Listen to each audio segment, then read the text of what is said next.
اعوذ باللہ من الشیطان الرجیم بسم اللہ الرحمن الرحیم رب اشرح لی صدری ویسر لی امری واحلل عقدۃ من لسانی یفقہوا قولی۔ آج ہم دیکھیں گے روزے کے بارے میں۔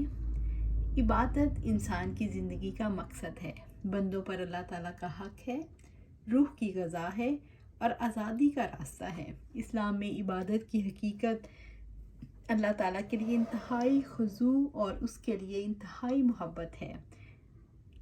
ابن قیم رحمۃ اللہ علیہ فرماتے ہیں، عبادت کی اصل اللہ تعالیٰ کی محبت ہے، اسی ایک محبت اور یہ کہ محبت تمام کی تمام اس کے لیے ہو اور اس میں دوسرا کوئی شریک نہ ہو، اور اسی کے لیے اور اسی کی وجہ سے محبت کی جائے۔ صرف اللہ تعالیٰ کی محبت جس میں کوئی دوسرا شریک نہ ہو انسان سے عبادت کرواتی ہے اور انسان کو رب کے سامنے جھکاتی ہے۔ اسلام نے کچھ بنیادی اصولوں پر عبادات کی بنیاد رکھی۔ قبولیت کی پہلی بنیاد یہ ہے کہ اللہ تعالیٰ کی عبادت اس کی مرضی سے ہو، اور دوسری یہ کہ محمد صلی اللہ علیہ وآلہ وسلم کے طریقے کے مطابق ہو۔ نماز، روزہ، زکوٰۃ اور حج مسنون عبادات ہیں۔ جنت کا راستہ سیریز میں ان چاروں موضوعات کے تحت عبادات کا وہ معیار دیا گیا ہے جس پر محمد صلی اللہ علیہ وآلہ وسلم عمل پیرا ہوئے۔ اسی معیار کے مطابق عبادات اللہ کے ہاں قبول ہوں گی۔ اس کتاب میں عام لوگوں کی آسانی کے پیش نظر طوالت سے گریز کیا گیا ہے۔ ہر جگہ پوری دلیل نقل کرنے کی بجائے صرف حوالہ دینے پر اکتفا کیا گیا، جو ہر خاص و عام کے لیے باعث تسلی اور شوق رکھنے والوں کے لیے مددگار ہوں گے۔ مختصر سوال و جواب کے طریقے سے انشاءاللہ سمجھنے میں آسانی ہوگی۔ اپنی عبادت کو کوالٹی کو بہترین بنانے کی نیت اور اس کے لیے کی جانے والی کوشش آپ کی عبادات میں لطف پیدا کر دے گی انشاءاللہ۔ اللہ تعالیٰ سے دعا ہے کہ اس کوشش کو قبول فرمائیں، تمام تعاون کرنے والوں کے لیے نجات کا وسیلہ بنائیں اور لوگوں کے لیے ہدایت کا ذریعہ بنے، آمین۔ دعاؤں کی طلبگار نکہت ہاشمی، یہ ان کی بک ہے، اس میں سے ہم پڑھیں گے انشاءاللہ۔ روزہ خالص اللہ عز و جل کی رضامندی کی نیت کے ساتھ کھانے پینے اور جمع سے روکنے کا نام ہے۔ روزے کی تعریف ان الفاظ میں کی ہے: مخصوص شرائط کے ساتھ مخصوص ایام میں مخصوص اشیاء کھانے پینے، فسق و فجور کے ارتکاب اور دن میں جمع کرنے سے رک جانا روزہ ہے۔ رمضان المبارک کے روزے اسلام کے بنیادی ارکان میں سے ایک رکن ہے۔ ابن عمر رضی اللہ تعالیٰ عنہ سے روایت ہے کہ آپ صلی اللہ علیہ وآلہ وسلم نے فرمایا، اسلام کی بنیاد 5 چیزوں پر رکھی گئی ہے: یہ شہادت دینا کہ اللہ تعالیٰ کے علاوہ کوئی معبود برحق نہیں اور یقیناً محمد صلی اللہ علیہ وآلہ وسلم اللہ کے رسول ہیں، نماز قائم کرنا، زکوٰۃ ادا کرنا، حج کرنا اور ماہ رمضان کے روزے رکھنا۔ روزہ مسلمانوں پر فرض ہے اور ساری امتوں پر واجب رہا ہے۔ رب العزت کا فرمان ہے، یا ایھا الذین آمنوا کتب علیکم الصیام کما کتب علی الذین من قبلکم لعلکم تتقون۔ اے ایمان والو، تم پر روزہ فرض کیا گیا ہے جیسا کہ تم سے پہلے لوگوں پر فرض کیے گئے تاکہ تم تقوی اختیار کرو۔ سورۃ بقرہ آیہ 183۔ یعنی تم میں تقوی اور اصلاح کی قوتوں کو پیدا کرنے کے لیے روزہ فرض کیا گیا ہے۔ اسلامی علم اور اخلاق میں تقوی اور روزہ کی حیثیت ایک ہے۔ تقوی کے معنی تمام ممکنہ محاسن کا حصول اور تمام برائیوں سے اعتراض ہے۔ اس اعتبار سے روزہ اخلاق اور روح کی آخری معراج ہے۔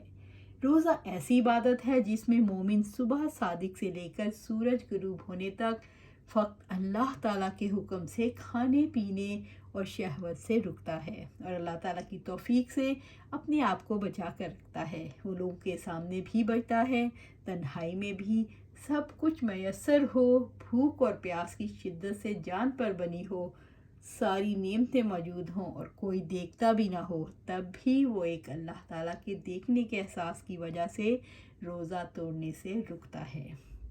یہ بہت بڑی نعمت ہے۔ عام حالات میں اللہ تعالیٰ کے دیکھنے کا احساس نصیب نہیں ہوتا۔ روزہ اس کو مجسم صورت میں سامنے لے کر آتا ہے۔ مومن یہ جان نہیں پاتا کہ اس کے اندر اللہ کا خوف کتنا ہے۔ اسے اللہ تعالیٰ کے دیکھنے کا احساس کتنا ہے۔ روزہ اسے شعور دلاتا ہے کہ تم اللہ تعالیٰ کا خوف رکھتے ہو، اس کے دیکھنے کو محسوس کرتے ہو، اور یہ کہ اللہ تعالیٰ کے دیکھنے کا احساس تم سے کھانا پینا چھڑوا سکتا ہے۔ تو اسی خوف کے احساس کی وجہ سے تم برائیوں کو بھی چھوڑ سکتے ہو۔ روزہ انسان کو رب کا خوف دیتا ہے، تقوی سکھاتا ہے اور ایمان میں اس کا سبب بنتا ہے، اس رب کا تعلق ملتا ہے۔ روزہ بہت بڑی نعمت ہے۔ روزہ تقوی سکھاتا ہے، شکر گزاری سکھاتا ہے، اور روزہ بنیادی طور پر صبر ہے۔ ان خصوصیات کے ساتھ روزہ گناہوں کا کفارہ اور صدقہ بن جاتا ہے۔ عمر رضی اللہ تعالیٰ عنہ نے سوال کیا، کسی کو فتنے کے بارے میں نبی صلی اللہ علیہ وآلہ وسلم سے کوئی حدیث یاد ہے؟ حذیفہ رضی اللہ تعالیٰ عنہ فرماتے ہیں، میں نے آپ صلی اللہ علیہ وسلم سے فرماتے ہوئے سنا، انسان کے لیے اس کے بال بچے، اس کا مال اور اس کے پڑوسی فتنہ، امتحان اور آزمائش ہے، جس کا کفارہ نماز، روزہ اور صدقہ بن جاتا ہے۔ روزہ تقوی کی تربیت کرتا ہے۔ تقوی اللہ تعالیٰ کا خوف ہے۔ تقوی انسان سے تقاضا کرتا ہے کہ انسان اللہ تعالیٰ کے منع کیے ہوئے سے رک جائے اور اس کے حکم کی اطاعت کرے۔ روزے میں انسان رات کو کھانا کھاتا ہے اور دن کو چھوڑ دیتا ہے، اور اسی طرح اللہ تعالیٰ کو اپنے اوپر نگران بنانے کی مشق کرتا ہے۔ رمضان کے مہینے میں وقتی طور پر چند چیزوں کو چھڑا کر یہ تربیت دی جاتی ہے کہ انسان عمر بھر کے لیے وہ چیزیں چھوڑ دے جن سے اللہ تعالیٰ نے روکا ہے۔ دن کو کھانا پینا چھڑوا دیا جاتا ہے، جبکہ کھانے پینے کی ضرورت ہوتی ہے، اور رات کو آرام سے۔ اگر شدت کی بھوک میں وہ کھانے سے رک سکتا ہے، شدت کی پیاس میں وہ پینے سے رک سکتا ہے، اور شدت کی نیند میں سونے سے رک سکتا ہے، تو پھر اللہ تعالیٰ کے روکے سے بھی رک سکتا ہے۔ یوں انسان کی تربیت ہوتی ہے۔ رمضان کے مہینے میں وقتی طور پر چند چیزوں کو چھڑا کر یہ تربیت دی جاتی ہے۔ انسان ساری عمر کے لیے ان چیزوں کو چھوڑ دے جن سے اللہ تعالیٰ نے روکا ہے، جو اللہ تعالیٰ کو ناپسند ہیں۔ روزہ تقوی کا سب سے بڑا سبب ہے۔ روزے میں انسان اپنی خواہشات کو روک کر رکھتا ہے، اس کے ہونٹ سوکھتے ہیں، پیاس سے دم نکلتا ہے، کمزوری محسوس ہوتی ہے، بھوک ستاتی ہے، لیکن ایک اللہ تعالیٰ کی محبت میں انسان کھانے پینے کی خواہشات سے رک جاتا ہے، کیونکہ یہ سارے کام اللہ تعالیٰ کے لیے برداشت کرتا ہے۔ اسی وجہ سے اللہ تعالیٰ فرماتے ہیں فَإِنَّهُ لِي وَأَنَا أَجْزِي بِهِ، روزہ میرے لیے ہے اور میں اس کا اجر دوں گا۔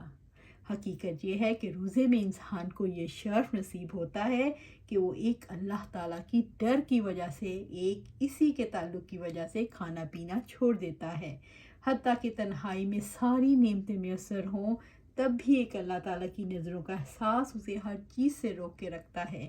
یہی تقوی ہے۔ انشاءاللہ یہیں سے پھر دوبارہ شروع کریں گے۔ اللہ سبحانہ تعالیٰ سے دعا ہے اس رمضان میں جب ہم روزہ رکھیں تو انشاءاللہ تقویت پکڑے، کیونکہ تقوی ہی مقصود ہے، اور تقوی ہی وہی جذبہ ہے، تقوی ہی وہ انرجی ہے، تقوی ہی وہ موٹیویشن ہے، اور تقوی ہی وہ ایک ٹول ہے جو ہمیں سیدھے راستے پر لگائے رکھتا ہے۔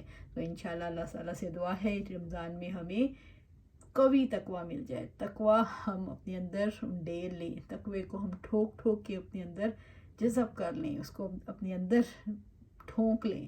تو انشاءاللہ اللہ تعالیٰ سے دعا ہے کہ اس روزوں میں ہمیں تقوی کا تحفہ عطا فرمائے۔ آمین یا رب العالمین۔